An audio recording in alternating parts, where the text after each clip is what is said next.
പതിവ് പോലെ യാനിൻ്റെയും ഇഫാനിൻ്റെയും ഈ ഒരു ലവ് സ്റ്റോറി തുടങ്ങുന്നത് അവരുടെ ആ ഒരു പഴയ ലൈഫും കാണിച്ചുകൊണ്ടാണ്. ഇന്ന് അവരുടെ പഴയ ലൈഫ് എന്ന് പറയുമ്പോൾ അവർ ആദ്യമായിട്ട് കണ്ടുമുട്ടിയ ആ ഒരു ദിവസം കാണിച്ചുകൊണ്ടാണ് തുടങ്ങുന്നത്. നമ്മളെല്ലാവരും വിചാരിക്കും അവളെ കണ്ടത് അവന് സീനിയറാണെന്നും വിചാരിച്ചത് ക്ലാസ് എവിടെയാണെന്ന് ചോദിച്ചുകൊണ്ട് വരുന്ന ആ ഒരു നിമിഷമാണെന്നാണ് വിചാരിക്കുന്നത്. എന്നാൽ അങ്ങനെയല്ല, അവളെ അതിന് മുന്നേ തന്നെ കണ്ടിട്ടുണ്ട്. എപ്പോഴാന്ന് വെച്ചാൽ അവളുടെ അച്ഛൻ്റെ കൂടെ ബൈക്കിൽ അവളുടെ ആ ഒരു പുതിയ ഒരു സ്കൂളിലോട്ട് വരികയാണ്. ആ ഒരു നിമിഷം കണ്ടിട്ടുണ്ട് ലവ് അറ്റ് ഫസ്റ്റ് സൈറ്റ് എന്ന പോലെ. അവളെ ആ ഒരു ഒറ്റ നോട്ടത്തിൽ തന്നെ ഭയങ്കരമായിട്ട് ഇഷ്ടപ്പെട്ട്. ഇവളാണെങ്കിലോ അവളുടെ ക്ലാസ് അറിയാത്തത് കൊണ്ട് തന്നെ ഇങ്ങനെ തിരഞ്ഞ് നടക്കുകയാണല്ലോ. ആ ഒരു സമയം ഇവിടെ യാനെ മനസ്സിലാക്കുന്നു. അവളെ മുട്ടാൻ പറ്റിയ ആ ഒരു കറക്റ്റ് സമയമാണെന്ന് മനസ്സിലാക്കി വേഗം അവിടെ ഇങ്ങനെ ബോളും കൊണ്ട് കളിച്ചു നിൽക്കുന്ന ഒരു പയ്യൻ്റെ അടുത്ത് നിന്നും ആ ബോൾ പെട്ടെന്ന് തന്നെ തട്ടിയെടുത്ത് അവൻ ഓടുകയാണ്. എന്നാൽ ആ ഒരു പയ്യൻ ആ ബോൾ തരാനൊക്കെ പറയുമ്പോൾ ഇവൻ പറയും, ഞാൻ ഇപ്പം തരാം, ഇതിന് പകരമായിട്ട് ഞാൻ എൻ്റെ വക ഒരു ട്രീറ്റൊക്കെ ഞാൻ ഏർപ്പാടാക്കി തരാം എന്നൊക്കെ അവനൊരു വാഗ്ദാനവും കൊടുത്തുകൊണ്ടാണ് ആ ബോളും കൊണ്ട് ഓടിയിട്ട് അവൾ വരാൻ ചാൻസ് ഉള്ള ആ ഒരു വഴിയിൽ അങ്ങനെ ബോളും തട്ടി ഇങ്ങനെ നിൽക്കുകയാണ്. ആ ഒരു സ്കൂളിൽ ഭയങ്കരമായിട്ട് മുൻപരിചയമുള്ള ഒരു കുട്ടിയെ പോലെ. ഇഫാനാണെങ്കിലോ അവൻ പ്രതീക്ഷിച്ചതുപോലെ തന്നെ അവളുടെ ക്ലാസ് തിരഞ്ഞ് ആ ഒരു വഴിയിലോട്ട് വരുന്നു. എന്നാൽ ഇവൻ്റെ ഈ ഒരു നൃത്തമൊക്കെ കണ്ടപ്പോൾ അവൾ വിചാരിക്കുന്നു ഇവിടുത്തെ സീനിയറാണെന്ന്. എന്തുകൊണ്ടും ഈ ഒരു സ്കൂളിനെ പറ്റിയിട്ടും ഇവളുടെ ക്ലാസ്സിനെ പറ്റിയിട്ടും അറിയുമായിരിക്കും എന്നും വിചാരിച്ചിട്ട് അവൾ അപ്പോൾ തന്നെ അവളുടെ ക്ലാസ് ഏതാണെന്ന് ചോദിക്കുമ്പോൾ ഇവൻ ഭയങ്കര ഗൗരവത്തിൽ പറയും, നേരെ പോയിട്ട് വലത്തോട്ട് തിരിഞ്ഞാൽ മതി എന്ന് ഭയങ്കര സിമ്പിളായിട്ടാണ് ആൻസർ ചെയ്ത് കൊടുക്കുന്നത്.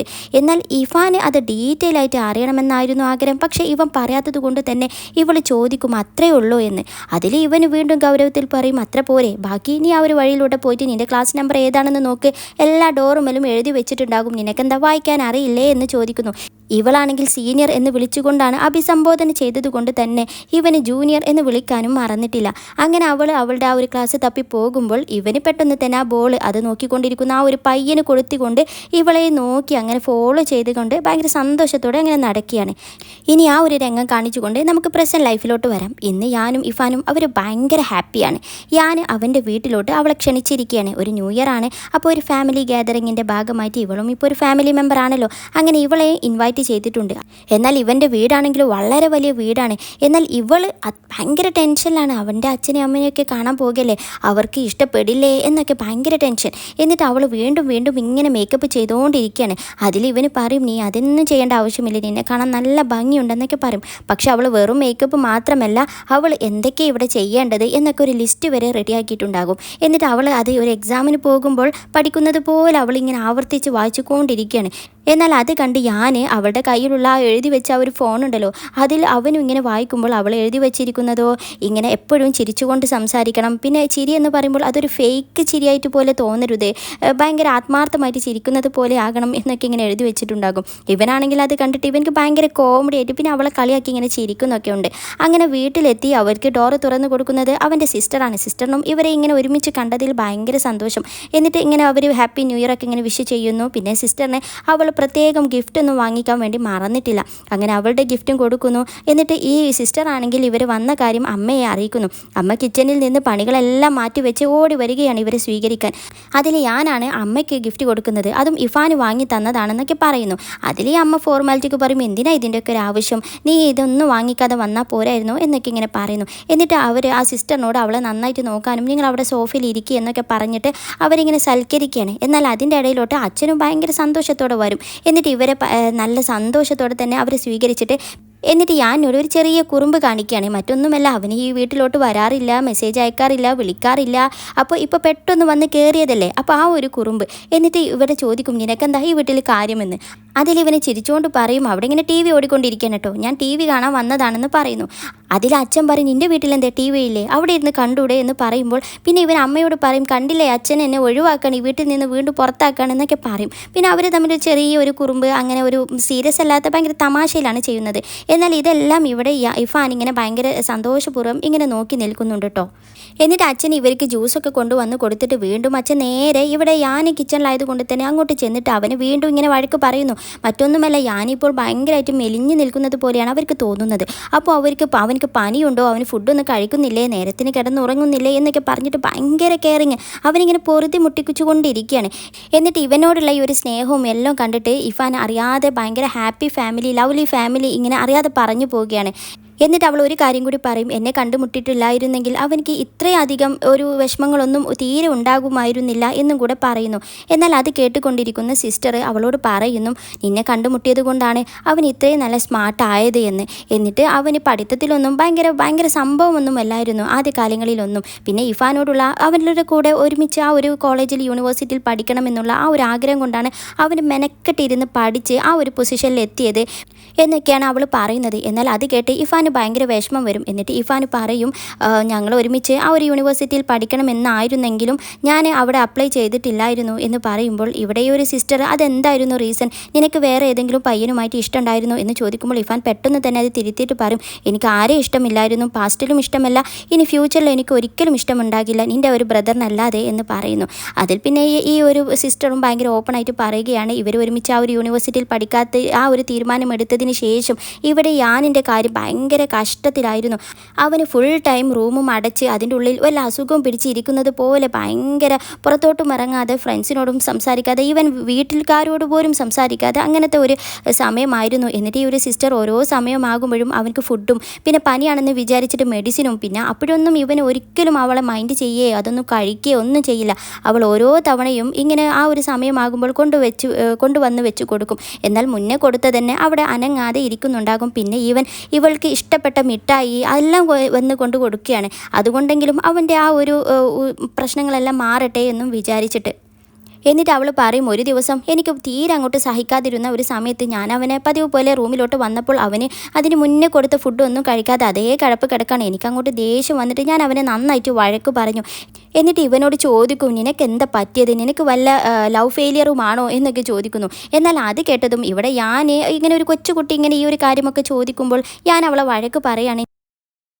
എന്നിട്ട് അവൾ കണ്ട ഒരു കാർട്ടൂണിലെ ആ ഒരു കഥാപാത്രം ഇതുപോലെ ഒരു ലവ് ഫെയിലിയർ ആവുകയും പിന്നെ അവനിങ്ങനെ അവൾക്കും വേണ്ടിയിട്ട് ഒരുപാട് കാലങ്ങളൊക്കെ തികച്ച് പിന്നെ ഒരുപാട് മോൺസ്റ്ററിനെ എല്ലാവരെയും അറ്റാക്ക് ചെയ്ത് ലൈഫിൽ അവസാനം അവൾ ഹാപ്പി എൻഡിങ്ങിലായ ആ ഒരു ആനിമേഷൻ മൂവിയുടെ ആ ഒരു കഥ ഇങ്ങനെ പറഞ്ഞു കൊടുക്കുകയാണ്. എന്നാൽ ആ ഒരു കുഞ്ഞു കഥ കൊണ്ട് തന്നെ ഇവനിക്ക് എന്തോ വലിയൊരു മോട്ടിവേഷൻ കിട്ടിയതുപോലെ അവൻ പെട്ടെന്ന് അങ്ങോട്ട് ചാടി എഴുന്നേൽക്കും. എന്നിട്ട് എന്തോ ഒരു എനർജി കിട്ടിയതുപോലെ അവൻ്റെ ലൈഫ് അവസാനിച്ചിട്ടില്ല, ഇനിയും ഒരുപാട് അവളെ കിട്ടാനുള്ള അവസരങ്ങളുണ്ട് എന്നൊക്കെ അവന് പെട്ടെന്ന് അങ്ങോട്ട് വിചാരിക്കുകയാണ്.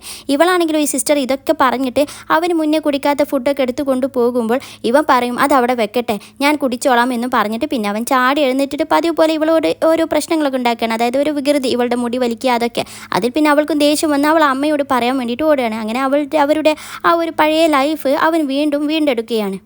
എന്നിട്ട് ആ ഒരു കഥകളൊക്കെ ആ ഒരു സിസ്റ്റർ ഇവളോട് പറയുമ്പോൾ ഇവൾക്ക് എന്തെന്നില്ലാത്ത ഒരു വിഷമങ്ങളൊക്കെ വരികയാണ്. അങ്ങനെ ആ ഒരു സീന് കഴിഞ്ഞിട്ട് ഇനി അടുത്തതായിട്ട് അവരെല്ലാവരും കൂടി ഇരുന്ന് ഫുഡ് കഴിക്കുകയാണ്. എന്നിട്ട് ഇവരിങ്ങനെ താങ്ക്സൊക്കെ ഫുഡ് കൊടുത്തതിന് ഇഫാന് താങ്ക്സൊക്കെ പറയുന്നുണ്ട്. എന്നാൽ അതിൻ്റെ ഇടയിൽ എൻ്റെ അമ്മ ഇവളെങ്ങനെ നോക്കിക്കൊണ്ടിരിക്കുകയാണ് കണ്ണെടുക്കാതെ. എന്നാൽ ഇവൾക്ക് അത് കണ്ടിട്ട് പെട്ടെന്ന് നെർവസ് ആവുകയും ഇവിടെ ഞാനോട് തൻ്റെ മേക്കപ്പ് എന്തെങ്കിലും ഇളകിയിട്ടുണ്ടോ എന്ന് ചോദിക്കുന്നു. എന്നാൽ അപ്പോൾ അമ്മ ഒന്ന് ചിരിച്ചിട്ട് പറയും, മേക്കപ്പിനൊന്നും ഒരു പ്രശ്നവുമില്ല, നിന്നെ കാണാൻ നല്ല ഭംഗിയുണ്ട്, അതാണ് ഞാൻ നോക്കുന്നതെന്ന് പറയുമ്പോൾ ഇവർക്ക് രണ്ടുപേർക്കും ഭയങ്കര സന്തോഷമായി. ഞാൻ അതിലെ അച്ഛൻ അമ്മയോട് പറയും, അവളെ ഇങ്ങനെ കളിയാക്കല്ലേ, പിന്നെ ഒരു കാര്യം അറിയോ, നിന്നെ അന്ന് സ്കൂളിൽ വെച്ചിട്ട് ഞങ്ങൾ കണ്ടിരുന്നല്ലോ, അതിനുശേഷം ഈ അമ്മ എപ്പോഴും എന്നോട് പറഞ്ഞിരുന്നു അവളെ കിട്ടിയിരുന്നെങ്കിൽ നന്നായനല്ലേ, നമുക്ക് നല്ല മരുമകൾ, ഞാൻ നല്ല മേച്ചാണെന്നൊക്കെ ഇടയ്ക്കിടയ്ക്ക് പറയുമായിരുന്നു എന്നും ഇങ്ങനെ പറഞ്ഞു. പിന്നെ അവന് അതിന് ശേഷം നിന്നെ കണ്ടതിന് ശേഷം ഒരു പെൺകുട്ടികളുമായിട്ട് ഒരു ബന്ധവും ഉണ്ടായിരുന്നില്ല, ഇവൻ ആരെയും ഡേറ്റ് ചെയ്തിട്ടില്ല. ഞങ്ങൾക്കതൊക്കെ കണ്ടിട്ട് ഭയങ്കര ടെൻഷനായിരുന്നു. ഞങ്ങളാണെങ്കിൽ ഇവനക്കൊരു പെണ്ണ് സെറ്റാക്കി കൊടുക്കാൻ എത്രമാത്രം ബ്ലൈൻഡ് ഡേറ്റ് വരെയാണെന്നറിയോ അറേഞ്ച് ചെയ്ത് കൊടുത്തിരുന്നത്. ഇവൻ എന്തെങ്കിലും ഉടായ്പ് കളിച്ച് അതെല്ലാം ഒഴിവാക്കും. ഇനി ഞങ്ങൾ വിചാരിച്ചു ഇവിടെ ഇനി നമ്മുടെ നാട്ടിലുള്ള പെൺകുട്ടികളെയാണ് അവനക്ക് ഇഷ്ടമില്ലാത്തതെന്ന് വിചാരിച്ച് നമ്മൾ ഫോറിനേഴ്സിന് വരെ അറേഞ്ച് ചെയ്ത് കൊടുത്തു എന്നും ഇങ്ങനെ പറയുന്നു. എന്നാൽ അതൊക്കെ കേട്ടിട്ട് ഇവിടെ എല്ലാവരും ശരി, എന്നാൽ അവൻ്റെ മനസ്സിൽ ശരിക്കും എന്തായിരുന്നെന്ന് ഇപ്പോഴല്ലേ ഞങ്ങൾക്ക് മനസ്സിലായത് എന്നൊക്കെ ഇങ്ങനെ പറയുന്നു. അങ്ങനെ ഏതായാലും എല്ലാവരും ഹാപ്പിയാണ്. ഇനി ഈ ഒരു ചൈനയിലെ ന്യൂ ഇയറിൻ്റെ പ്രധാനമായിട്ടുള്ള ഒരു സംഭവമാണ് എല്ലാവർക്കും ഒരു റെഡ് കാർഡ് കൊടുക്കുക. അതായത് അതിൽ എന്തെങ്കിലും ഒരു ഗിഫ്റ്റ് ആയിരിക്കും, ഈവൻ മണിയോ അല്ലെങ്കിൽ എന്തെങ്കിലും കോട്ട്സോ അങ്ങനെയൊക്കെ എന്തെങ്കിലും എഴുതിയിട്ടുള്ള അങ്ങനെ എന്തെങ്കിലും ഒരു ഗിഫ്റ്റ് അത് ഫാമിലി മെമ്പേഴ്സിനാണ് കൊടുക്കുക. അങ്ങനെ അമ്മ അത് കൊടുക്കുന്ന ആ ഒരു ചടങ്ങിലെത്തുന്നു. ഇവിടെ സിസ്റ്ററിനും ഞാനും കൊടുക്കും, പിന്നെ അവർ ആ ഇഫാനും കൂടെ കൊടുക്കുകയാണ്. എന്നാൽ ഇഫാനാണെങ്കിലോ ആകെ ഒന്ന് ഞെട്ടിപ്പോയി, കാരണം അവൾക്ക് അതിങ്ങനെ പെട്ടെന്ന് ഇങ്ങനെ കിട്ടാനുള്ള ഒരു വക വകയില്ല. എന്നിട്ട് തനിക്കോ എന്നൊരു രീതിയിൽ ഇങ്ങനെ സംശയിച്ച് നിൽക്കുമ്പോൾ ഈ അമ്മ പറയും, പിന്നെ നിനക്കല്ലാതെ ആർക്ക്, നീയും ഇപ്പോൾ ഞങ്ങളുടെ ഫാമിലി മെമ്പർ അല്ലേ എന്ന് പറയുന്നു. എന്നാൽ അത് കേട്ടതും അവൾക്ക് ഭയങ്കര സന്തോഷം. അവൾ ഭയങ്കര സന്തോഷത്തോടെ തന്നെ അത് സ്വീകരിക്കുന്നു. എന്നിട്ട് അവൾ അറിയാതെ അവളുടെ കണ്ണൊക്കെ നിറയുന്നുണ്ട്. കാരണം അവൾക്ക് ഇങ്ങനെയൊന്നും ഈ അടുത്തൊന്നും കിട്ടിയിട്ടേയില്ല. അവളുടെ അച്ഛൻ മരിച്ചതിന് ശേഷം കിട്ടിയിട്ടില്ല എന്ന് തന്നെ പറയാം. എന്നിട്ട് അവൾ അറിയാതെ ഇങ്ങനെ കരയുന്നുണ്ട്. എന്നിട്ട് മനസ്സിൽ ഇങ്ങനെ വിചാരിക്കും, ഫൈനലി എനിക്കും ഒരു നല്ലൊരു ഫാമിലിയെ കിട്ടി എന്നും ഭയങ്കര ഇമോഷണലായിട്ട് അവൾ പറയുകയാണ്. ഇനി അന്ന് രാത്രി ഇവിടെ ഇഫാൻ സ്റ്റേ ചെയ്യുന്നത് അവിടെ സിസ്റ്ററിൻ്റെ കൂടെയാണ്. എന്നിട്ട് സിസ്റ്റർ അവൾ ഭയങ്കര സന്തോഷത്തോടെ നമുക്ക് ഇന്ന് ഇവിടെ കിടക്കാം, പിന്നെ എല്ലാവരും ഉറങ്ങിക്കഴിഞ്ഞതിന് ശേഷം ഞാൻ എൻ്റെ ഒരുപാട് സീക്രട്ടൊക്കെ പറഞ്ഞു തരാം എന്നൊക്കെ പറഞ്ഞ് റെഡിയാക്കിയപ്പോഴാണ് അവൾക്കൊരു കോൾ വരുന്നത്. എന്നാൽ അവൾ അത് സംസാരിക്കാൻ വേണ്ടിയിട്ട് മാറി നിൽക്കുമ്പോൾ ഇവൻ കുറച്ച് നേരം അവിടെ ഇങ്ങനെ നിൽക്കും. പിന്നെ അവളിങ്ങനെ പുറത്തോട്ട് ഇറങ്ങണം. എന്നാൽ അപ്പോൾ തൊട്ടടുത്താണ് യാൻ്റെ റൂം. ഞാൻ അവിടെ ഉണ്ടാകുമെന്ന് അറിയുന്നത് കൊണ്ട് തന്നെ ഇവന് ജസ്റ്റ് ഒന്ന് ഇങ്ങനെ നോക്ക് ചെയ്യുമ്പോൾ ഞാൻ ഉള്ളിൽ നിന്ന് പറയും, ഞാനത് ലോക്ക് ചെയ്തിട്ടില്ല, ഉള്ളിലോട്ട് വാ എന്ന്. എന്നിട്ട് അവളിങ്ങനെ ഉള്ളിലോട്ട് ഇങ്ങനെ വന്നതും ഞാൻ പെട്ടെന്ന് തന്നെ അവളെ വലിച്ച് അങ്ങോട്ട് കിസ് ചെയ്യുന്നു. ശേഷം അവന് ചോദിക്കും, നീ ഉറങ്ങിയില്ലേ എന്ന്. അതിൽ ഇവൾ അങ്ങോട്ടും ചോദിക്കും, നീ എന്താ ഉറങ്ങാതിരുന്നതെന്ന്. അതിൽ ഞാൻ പറയും, എനിക്കറിയായിരുന്നു ഇന്ന് എന്നെ തിരഞ്ഞിട്ട് ഒരാൾ വരുമെന്ന്. എന്നിട്ട് ഞാൻ അവളിങ്ങനെ ഒരു ചെയറിലിരുത്തിട്ട് വീണ്ടും കിസ്സൊക്കെ ചെയ്യാൻ നിൽക്കുമ്പോൾ അവൾ പറയും ഡോർ ഓപ്പൺ ആണെന്ന്. അതിൽ പിന്നെ അവന് ഡോറൊക്കെ ക്ലോസ് ചെയ്ത് വന്ന് വീണ്ടും അവളിങ്ങനെ കിസ് ചെയ്യുകയാണ്. അതിനുശേഷം അവന് ചോദിക്കുകയാണ്, നാളും കൂടെ നമ്മളിവിടെ സ്റ്റേ ചെയ്യണോ എന്ന്. അതിൽ ഇഫാന് ഭയങ്കര സന്തോഷത്തോടെ നിൽക്കാമെന്ന് പറയും. അവൾക്കിവിടെ ഭയങ്കര ഇഷ്ടമായി, നല്ല ഫാമിലിയാണെന്നൊക്കെ പറയുമ്പോൾ അവന് പറയും, അത്രമാത്രമൊക്കെ ഉണ്ടോ, ഇതൊരു സാധാ ഫാമിലി അല്ലേ എന്ന് പറയുമ്പോൾ അവൾ പറയും, അല്ല ഇത് നല്ല അടിപൊളി നല്ല കൂൾ ആൻഡ് കാം ഫാമിലി, ഭയങ്കര ഹാപ്പിയാണ്, എല്ലാവർക്കും അങ്ങോട്ടും ഇങ്ങോട്ടും ഭയങ്കര ഇഷ്ടമാണ്, പിന്നെ ഇങ്ങനത്തെ ഒരു ഫാമിലി വളർന്നത് കൊണ്ടാണ് നീ നല്ല ഒരു പയ്യനായിട്ട് മാറിയത് എന്നൊക്കെ പറഞ്ഞിട്ട് അവനിങ്ങനെ പൊക്കി പറയുമ്പോൾ അവന് ചോദിക്കും, ഞാൻ അത്രക്കും നല്ല പയ്യനാണോ, എൻ്റെ നല്ല ക്വാളിറ്റി എന്തൊക്കെയാണെന്നൊക്കെ ചോദിക്കുമ്പോൾ അവളിങ്ങനെ പറയും, നീ നല്ലവനാണ്, പിന്നെ ഭയങ്കര കോൺഫിഡൻ്റ് ആണ്, പിന്നെ ഏതൊരു കാര്യവും പെട്ടെന്ന് തന്നെ ഡീൽ ചെയ്യാൻ അറിയാം, ഭയങ്കര ഇന്നസെൻ്റ് ആണ് എന്നൊക്കെ പറഞ്ഞിട്ട് അവൻ്റെ ഇങ്ങനെ പുകഴ്ത്തി ഇങ്ങനെ പറയുകയാണ്. ശേഷം അവൾ പറയും, പിന്നെ നിൻ്റെ സിസ്റ്റർ നിന്നെ ഒരു നിക്നെയിം ആണല്ലോ വിളിക്കുക, ഞാൻ ആ ഒരു നിക്നെയിം നിന്നെ വിളിച്ചാലോ, ഈവൻ മാരേജിന് ശേഷം നിന്നെ ഞാൻ എന്തെങ്കിലും വിളിക്കണമല്ലോ എന്ന് പറയുമ്പോൾ ഞാൻ ആ ഒരു സിസ്റ്റർ വിളിക്കുന്നതിനോട് തീരെ ഒരു താല്പര്യമില്ല. പിന്നെ ഇഫാന് അവൾക്ക് ഇഷ്ടപ്പെട്ട ഒരു രീതിയിൽ അവൻ്റെ പേരൊന്ന് ജസ്റ്റ് ഒന്ന് ആൾട്ടർ ചെയ്തിട്ട് അവൾ വേറൊരു നെയിം വിളിക്കുകയാണ്.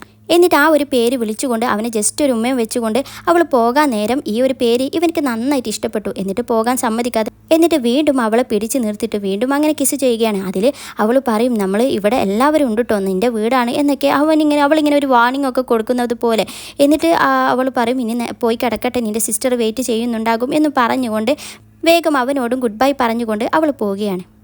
ഇനി അവൻ്റെ കൂടെയുള്ള താമസമെല്ലാം കഴിഞ്ഞിട്ട് ഇഫാനും ഞാനും അവരുടെ പഴയ റൂമിലോട്ട് വന്നിരിക്കുകയാണ്. ഇന്ന് അവരുടെ റൂം അവർ വെക്കേറ്റ് ചെയ്യുന്ന ആ ഒരു സമയമാണ്. സാധനങ്ങളെല്ലാം പാക്ക് ചെയ്യുകയാണ്, എല്ലാതും എല്ലാ ബോക്സിലും അറേഞ്ച് ചെയ്തുകൊണ്ടിരിക്കുകയാണ്. എന്നാൽ അതിൻ്റെ ഇടയിൽ ഇവിടെ ഞാൻ വന്നിട്ട് ഇഫാനോട് എന്തെങ്കിലും സഹായം വേണോ എന്ന് ചോദിക്കുമ്പോൾ ഇഫാൻ ഒന്ന് ആലോചിച്ചിട്ട് പറയും, കുറച്ച് ബുക്സ് ഉണ്ട്, അത് നീ ഒന്ന് ബോക്സിലാക്കുമോ എന്ന്. അങ്ങനെ അവളുടെ ബുക്സ് ഇങ്ങനെ ബോക്സിലാക്കുന്ന ആ ഒരു സമയത്താണ് ഇവളുടെ ഒരു ഡയറി അവൻ്റെ കയ്യിൽ പെടുന്നത്. അതിൽ മറ്റൊന്നുമല്ല, പണ്ട് ഇഫാൻ്റെ കൂടെ പിന്നാലെ നടന്നിരുന്ന ആ ഒരു ആക്ടർ പയ്യനുണ്ടല്ലോ, അവനെ ആരാണെന്നൊന്നും ഇഫാൻ അറിഞ്ഞിട്ടില്ല. അപ്പോൾ അവനെപ്പറ്റി ഇൻവെസ്റ്റിഗേറ്റ് ചെയ്യുന്ന ആ ഒരു സമയത്ത് അവൻ്റെ പേരിങ്ങനെ ആ ഒരു ഡയറിയിൽ എഴുതി വെച്ചിരുന്നു.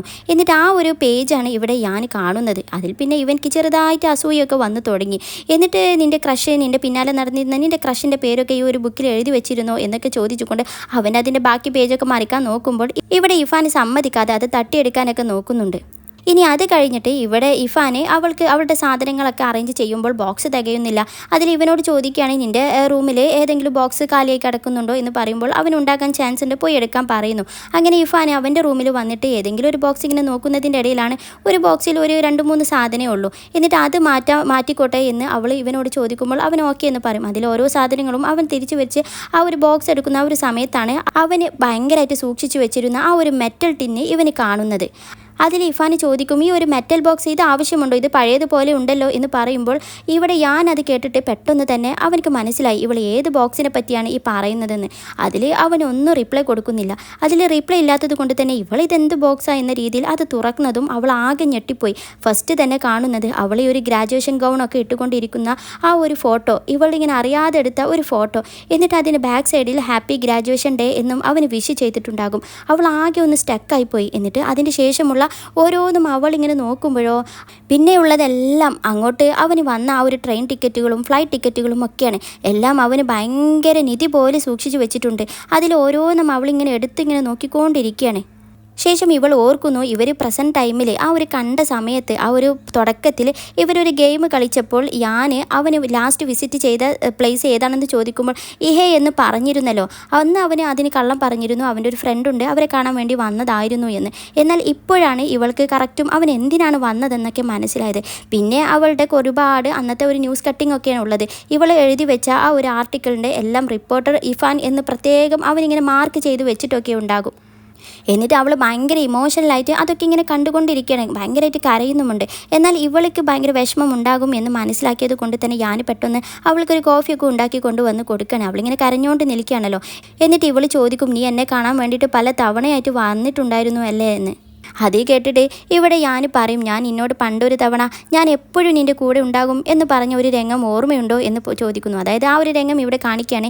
ഇവിടെ ഇഫാൻ്റെ അച്ഛന് വയ്യാത്ത സമയത്ത് ഇവൾ ഓടിക്കതച്ചുകൊണ്ട് ഹോസ്പിറ്റലിലോട്ട് വരുമ്പോൾ ഇവിടെ ഞാനും എന്തെന്ന് അറിയാതെ അവനും ഓടി വന്നിരുന്നല്ലോ. എന്നിട്ട് അതിൻ്റെ ആ ഒരു ഹോസ്പിറ്റലിൻ്റെ ആ ഡോറിൻ്റെ മുന്നിൽ വെച്ചിട്ട് ഇവളിങ്ങനെ കരഞ്ഞുകൊണ്ട് നിൽക്കുമ്പോൾ ഞാൻ അവളുടെ കൈ പിടിച്ചിട്ട് പറഞ്ഞിരുന്നു, നിനക്ക് എന്ത് തന്നെ സംഭവിച്ചാലും നീ എവിടെ പോയാലും എന്നും ഞാൻ നിൻ്റെ കൂടെ ഉണ്ടാകും എന്ന് പറഞ്ഞിരുന്നു. എന്നിട്ട് ആ ഒരു പ്രോമിസ് ഇവൻ കീപ്പ് ചെയ്തതാണെന്ന് പറയുന്നു. അത് കേട്ടതും ഇവൾക്ക് ഭയങ്കരമായിട്ട് വിഷമിക്കുകയാണ്, ഭയങ്കരമായിട്ട് കരയുന്നുമുണ്ട്. അതിൽ പിന്നെ ഇവന് സമാധാനിപ്പിക്കുന്നൊക്കെ ഉണ്ട്. എന്നിട്ട് പറയും, നീ എന്തിനാ ഇങ്ങനെ കരയുന്നത്, ഇപ്പം നമ്മൾ ഹാപ്പി ആയില്ലേ, ഇപ്പം നമ്മൾ രണ്ടുപേരും ഒരുമിച്ചില്ലേ എന്നൊക്കെ പറയുന്നു. അതിൽ പിന്നെ ഇവൾ കുറച്ച് നേരം കരഞ്ഞിട്ട് പിന്നെ പറയും, ശരിക്കും പറഞ്ഞാൽ അന്ന് ആ ഒരു ഗ്രാജുവേഷൻ ഡേയിൽ ഞാൻ നിന്നെ കണ്ടതുപോലെ എനിക്ക് തോന്നിയിരുന്നു, പിന്നെ ഞാൻ വിചാരിച്ചു എൻ്റെ വെറും തോന്നലാണെന്നൊക്കെ വിചാരിച്ചിരുന്നു എന്ന് പറയുമ്പോൾ ഇവിടെ ഞാൻ പറയും, അതൊരു കണക്കിന് നിൻ്റെ തോന്നലാണെന്ന് വിചാരിച്ചത് നന്നായി, പിന്നെ നീ എന്നെ അത്രയും ആട്ടി പറഞ്ഞയച്ചതിന് ശേഷം പിന്നെ ഞാൻ എൻ്റെ പിന്നാലെ ഇങ്ങനെ വരുന്നതെന്ന് കണ്ടാൽ എൻ്റെ ഒരു അഭിമാനത്തിന് അതൊരു ക്ഷതമേറ്റതുപോലെയല്ലേ. പിന്നെ അത് മാത്രമല്ല, ചിലപ്പോൾ നീ എന്നെ കണ്ടിരുന്നെങ്കിൽ നീ അപ്പോൾ തന്നെ എന്നെ വീണ്ടും ഇൻസൾട്ട് ചെയ്ത് എന്നെ ആട്ടി പറഞ്ഞയച്ചിരുന്നു എന്ന് പറയുമ്പോൾ ഇഫാൻ അത് തിരുത്തുകൊണ്ട് പറയും, ഒരിക്കലുമല്ല, നിന്നെ ആ ഒരു സമയത്ത് ഞാൻ കണ്ടിരുന്നെങ്കിൽ ഞാൻ അപ്പോൾ തന്നെ ഞാൻ നിൻ്റെ കൂടെ ഉണ്ടാകുമായിരുന്നു എന്ന് ഭയങ്കര ഇമോഷണലായിട്ട് പറയുന്നു. അത് കേട്ടതും ഞാനും ആകെ ഇമോഷണലാകും.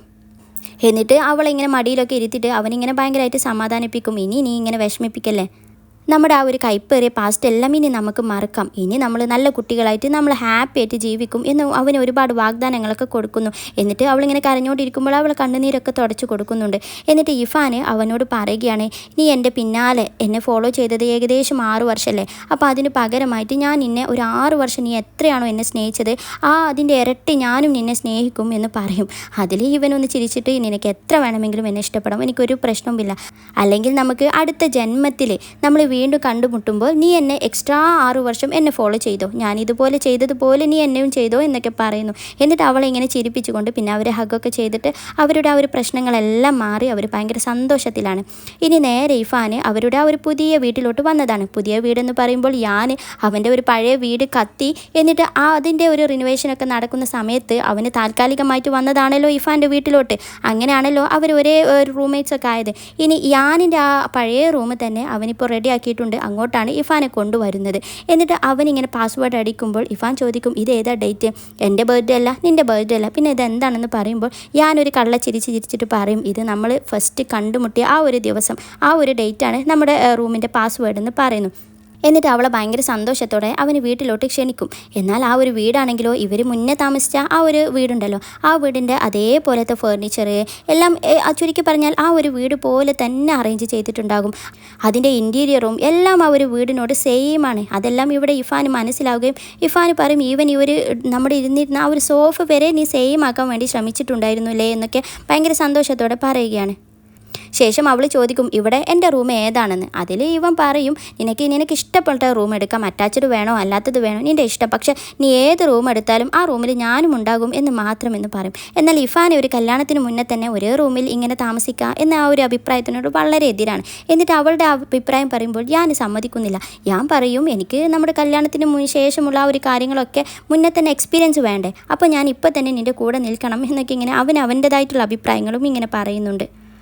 ശേഷം അവൾ ചോദിക്കുന്നു, ഇത് എപ്പോൾ മുതലാണ് നീ ഇങ്ങനെ ഈ ഒരു ഇൻറ്റീരിയറൊക്കെ ചെയ്യാൻ തുടങ്ങിയതെന്ന് പറയുമ്പോൾ അതിൽ ഇവന് പറയും, ശരിക്കും പറഞ്ഞാൽ ഇത് കുറച്ച് മുന്നേ തന്നെ എൻ്റെ റൂമെല്ലാം ശരിയായിരുന്നു, പക്ഷെ ഞാൻ എന്നോട് പറഞ്ഞില്ലെന്ന് മാത്രം. പിന്നെ നമ്മൾ റെഡി ആയപ്പോൾ എനിക്ക് തോന്നി ആ ഒരു വീട് പോലെ തന്നെ നമ്മളുടെ ഈ ഒരു പുതിയ വീടും വേണമെന്ന്. അപ്പോൾ അതിനു വേണ്ടിയിട്ട് ഞാൻ ഒന്നുകൂടെ റീമോഡലിംഗ് ചെയ്തതാണ് എന്നും പറയുന്നു. അങ്ങനെ ഏതായാലും അവർക്ക് ഭയങ്കര ഹാപ്പിയായി. എന്നിട്ട് അവർ ഹാപ്പിയായിട്ട് ആ ഒരു സോഫയിൽ അങ്ങനെ ഇരുന്നിട്ട് അവർ കൈയൊക്കെ പിടിച്ചിട്ട് അങ്ങനെ എൻജോയ് ചെയ്യുകയാണ്. എന്നിട്ട് ആ ഒരു രംഗം കാണിച്ചുകൊണ്ട് ഈ ഒരു എപ്പിസോഡ് ഇവിടെ അവസാനിക്കുന്നു. പക്ഷേ അടുത്ത ആ ഒരു എക്സ്ട്രാ സീന് അതെന്താണെന്ന് വെച്ചാൽ, ഇവിടെ യാനുണ്ടല്ലോ, ഇവിടെ ഒരു പ്രസൻറ്റ് ലൈഫിൽ അവർ ഫസ്റ്റായിട്ട് കണ്ടുമുട്ടിയ ആ ഒരു ദിവസം, അതായത് യാനിൻ്റെ ആ ഒരു കഫയിലോട്ട് ഇഫാൻ ആദ്യമായിട്ട് വരുന്ന ആ ഒരു ദിവസം, അന്നാണല്ലോ പ്രസൻറ്റ് ലൈഫിൽ അവർ ആദ്യമായിട്ട് കണ്ടുമുട്ടിയത്. ആ ഒരു ദിവസമാണ് ഇവിടെ കാണിക്കുന്നത്. ഇവിടെ ഇഫാൻ വരുന്നത് യാൻ ഓൾറെഡി കണ്ടിട്ടുണ്ട്. അവന് സ്റ്റെയറിൻ്റെ മുകളിൽ നിന്നും ഇവിടെ ഈ ഇഫാനും അവളുടെ ബെസ്റ്റിയും കൂടി ഇങ്ങനെ സംസാരിക്കുന്നത് ഇങ്ങനെ കാണുകയാണ്. യാനാണെങ്കിലോ ഇപ്പോഴാണല്ലോ അവളിങ്ങനെ കാണുന്നത്. അതിൻ്റെ ആ ഒരു ഷോക്കോട് കൂടി ഇങ്ങനെ നിൽക്കുകയാണ്. അങ്ങനെ ഇവരിങ്ങനെ സംസാരിച്ചിട്ട് ആ ഒരു കഫേൻ്റെ ഉള്ളിലോട്ട് വരുമ്പോൾ യാനും ഒന്നും അറിയാത്തതുപോലെ അവരുടെ അടുത്തോട്ട് ഇങ്ങനെ വരുന്നുണ്ട്. എന്നിട്ട് ഒന്നും അറിയാതെ തന്നെയാണ് സംഭവിക്കുന്നതെന്ന രീതിയിലാണ് യാൻ ചെയ്യുന്നതെങ്കിലും അവനെല്ലാം ഓൾറെഡി പ്ലാൻഡ് ആയിരുന്നു. എന്നിട്ട് ഇവളുടെ ഡ്രസ്സിലോട്ട് ജ്യൂസ് കളയുകയും ഇവളത് കഴുകാൻ വേണ്ടി വാഷ്റൂമിലോട്ട് പോകുന്ന ആ ഒരു സമയത്ത് ഇവളിങ്ങനെ പ്രതീക്ഷിച്ച് ഇങ്ങനെ നിൽക്കുന്നുണ്ടല്ലോ. എന്നാൽ പുറത്തോട്ട് വരുന്ന ഇവനെ അപ്പോഴാണ് ഫേസ് ടു ഫേസ് ആയിട്ട് കാണുന്നത്.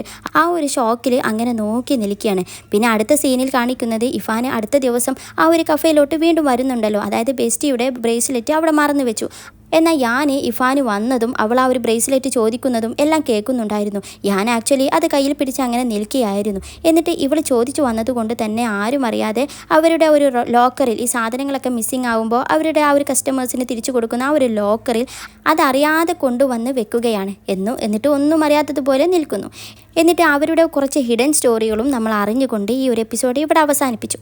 അപ്പോൾ അടുത്ത എപ്പിസോഡിൽ ബാക്കി എന്തൊക്കെയായെന്ന് നമുക്കറിയാം. അതുവരെ Tata bye bye and thank you for watching.